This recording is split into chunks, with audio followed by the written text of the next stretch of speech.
Hello everyone, this is Rahul.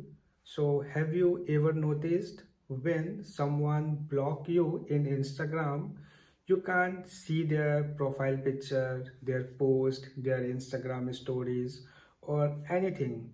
But there are some website where we can see we can still see their post and stories or whatever they have posted. So let me tell you the truth behind this.